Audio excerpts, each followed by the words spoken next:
कृष्णा काठावर असलेल्या महादेव मंदिरात आनंदमय आणि भक्तिमय वातावरणात महाशिवरात्री साजरी करण्यात आली।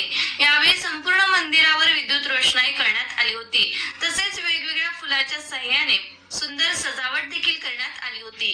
त्याचबरोबर दरवर्षीप्रमाणे यावर्षी देखील श्रमिक सेवा गणेश मंडळ यांच्या मार्फत 12 ज्योतिर्लिंगाचे दर्शन ठेवण्यात आले होते। यामध्ये आकर्षक मूर्ती तयार करून सुंदर फुलांनी सजावट करण्यात आली होती। सायंकाळी 7 वाजण्याच्या सुमारास मंदिर परिसरात दीपोत्सव देखील अतिशय सुंदर पद्धतीने साजरा करण्यात आला। दिवसभर भाविकांच्या दर्शनासाठी रांगा लागल्या होत्या। त्याचबरोबर भजन कीर्तन अशा धार्मिक कार्यक्रमांचे देखील आयोजन करण्यात आले होते।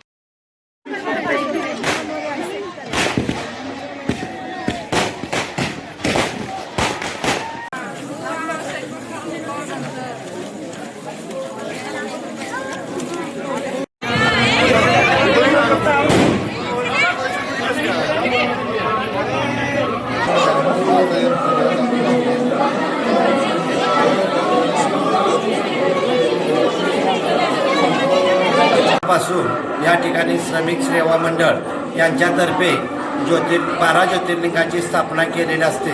तसेच या मंदिरातर्फे संध्याकाळी दीपोत्सव मोठ्या समारंभाने तसंच उत्सुकतेने साजरा केला जातो। त्याचप्रमाणे संध्याकाळी रात्री 12 ते पहाटे 4 पर्यंत लघुरुद्राभिषेक केला जातो। त्याचप्रमाणे दुसऱ्या दिवशी मोठ्या संख्येने 2-3 हजाराच्या लोकांच्या संख्येने महाप्रसादाचं नियोजन केलेलं असतो। त्याच्यासाठी सर्व लोकांचा प्रतिसाद भरपूर मिळतो। चांगल्या प्रकारे सहकार्य होते। ही सेवा 30 वर्षाखाली चालू आहे।